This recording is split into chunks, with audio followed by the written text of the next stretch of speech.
I've been to Europe and skied dozens of times now, but I'd never done one of the classic ski traverses where you start in one ski town and cross the Alps by foot and end up in another. And so this year we decided to do the Urner traverse, which is known as the skiers traverse, and it goes between Andermatt, Switzerland and Engelberg.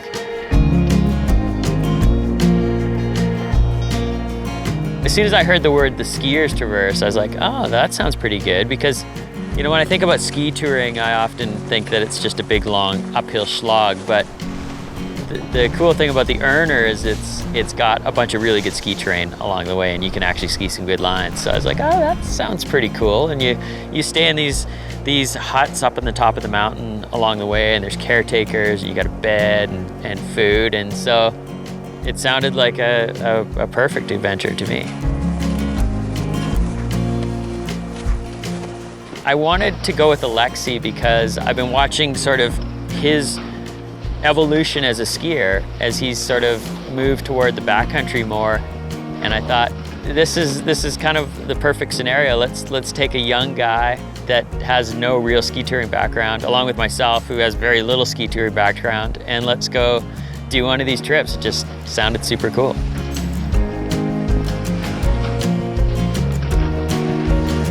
The one thing that you need when you're going to do one of these ski traverses is good weather.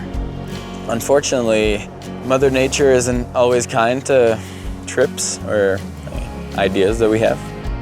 Of course, the one trip that we do where I don't want powder, it's just dumping when we arrive in Engelberg. The place is caked in powder snow, and we're all bummed out. It was like the most screwed up thing ever. When we met with our guide Christian for the first time, he basically said, well, all the caretakers have come out of the huts because we're in such a big stretch of bad weather. All the huts are closed, avalanche danger is too high, we're not going anywhere.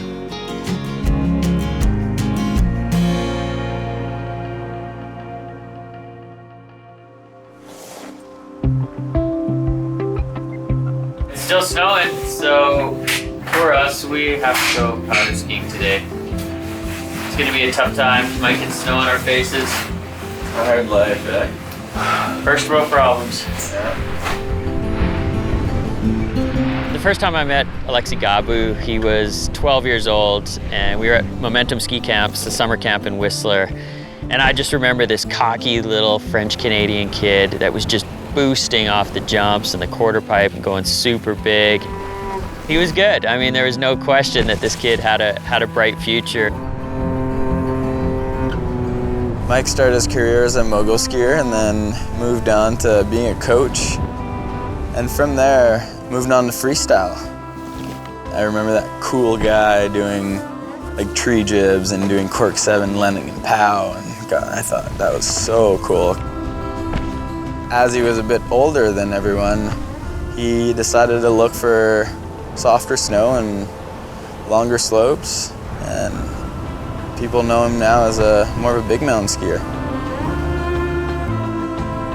I watched him grow and progress through his teenage years, and kind of before you knew it, he was one of the top guys in the world on the slopestyle scene, and he was, you know, winning big contests and had a hell of a career going, and then he blew his knee out.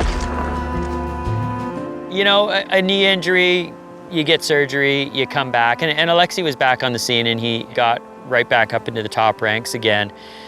But it wasn't very long after that he blew his knee out again, and then came back and did it again a year later. And the slopestyle progression curve is so steep that if you're out for 2 years, it's almost impossible to stay on top of the game, and let alone, you know, the impact and the beating that your body takes.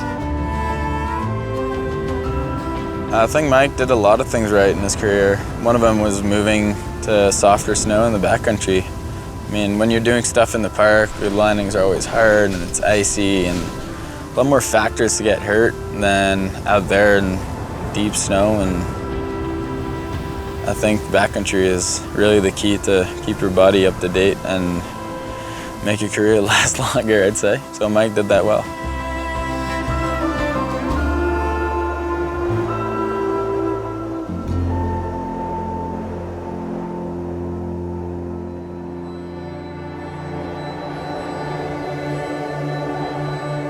Eventually we got a small break in the weather. It was just a 3-day window, and we knew that there was no chance to complete the Urner Traverse, but we wanted to get out there and at least get a taste of it. A little windy up here today, but we made it.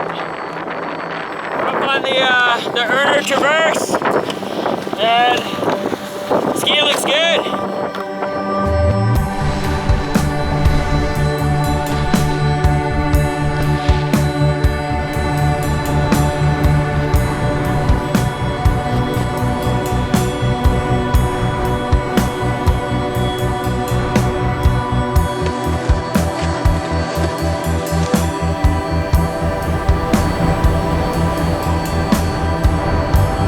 If I go back to where I was 12 and I first met Mike, I don't think I would imagine myself doing a ski touring trip with him in Switzerland at the age of 24. Picture myself still competing and doing stuff, but life evolves and plans change, and I'm happy to be where I am right now.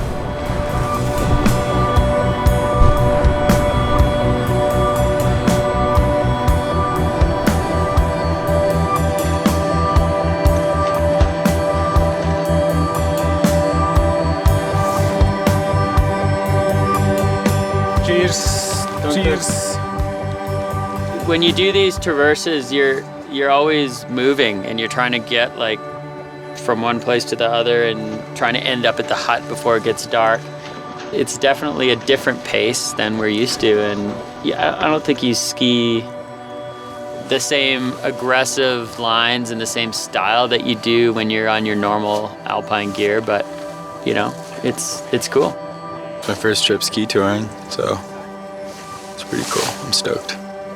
Very peaceful out here. Great mountains. It's awesome. I don't even think it was 12 hours, and I was already eating my words from the night before about what you could ski on ski touring gear. Alexis and I spotted a pretty aggressive zone, and at daybreak we headed straight there. Where did you go? And who did you call? Had your beliefs, but you know that your heart is with me. There's no other waiting.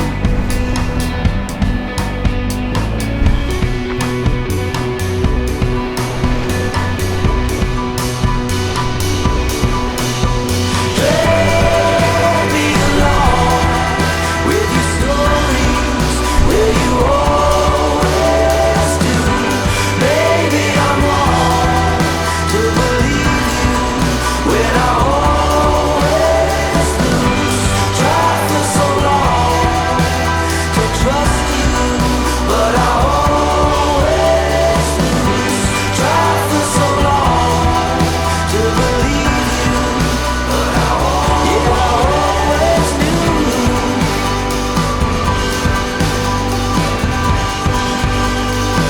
Yeah, I always knew.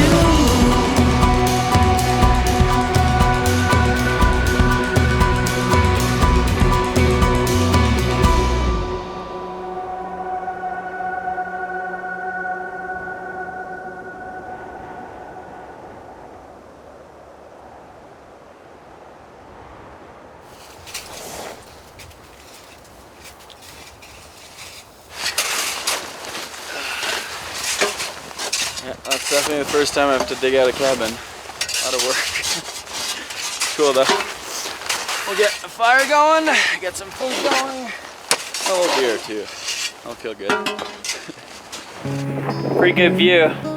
We're at almost 2,800 meters, I think, and kind of top of the world, right on the edge of a glacier. Pretty beautiful. Pretty beautiful for sure.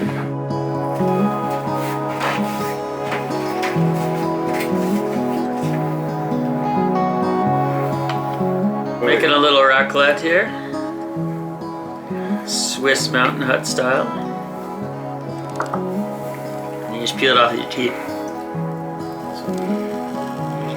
Oh, there you go. And then you actually get a real raclette. It smells like burned. It does, and it tastes just like that. 24-year-old kids.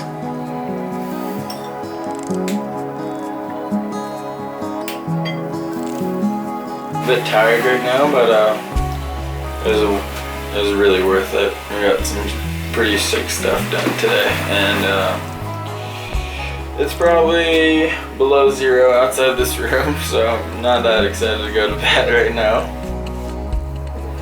Getting a cool line done after your ski tour all the way up it, and then you go back up again and again, and get a good shot every time. I mean, that's super rewarding. It's awesome. That's good. It's cool walking around through the mountains and skiing. Hello. Slow. You move slow, but that's probably a good thing. I think we move too fast, too much. Tomorrow we're gonna go hike up a peak and be very out of breath when we get up there. It's gonna be awesome. I'm stoked. New challenge. It's cool.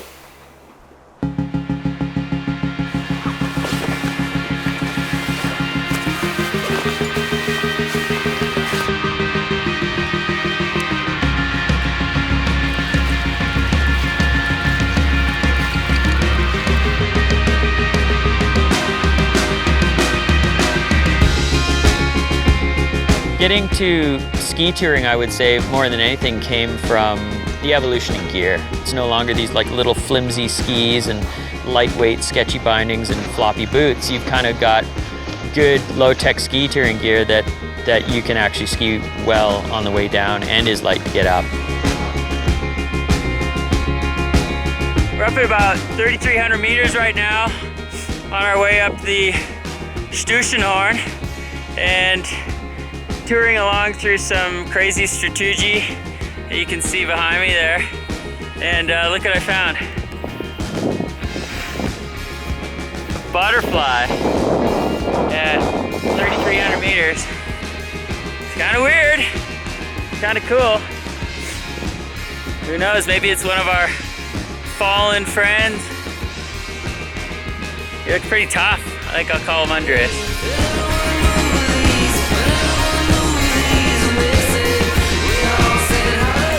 Well done, guys. I'm pretty sure Alexis is going to be the first one to ever do a standing backflip on the top of the Stustenhorn.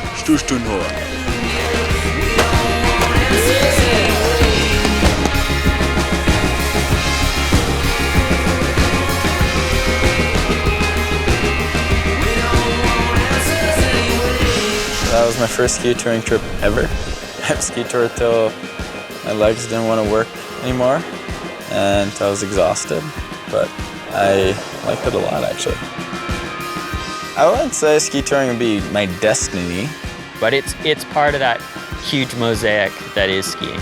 You know, I want to experience skiing in every kind, and this is a unique, fun way to get out and see the mountains and chase some powder ultimately and just have some fun.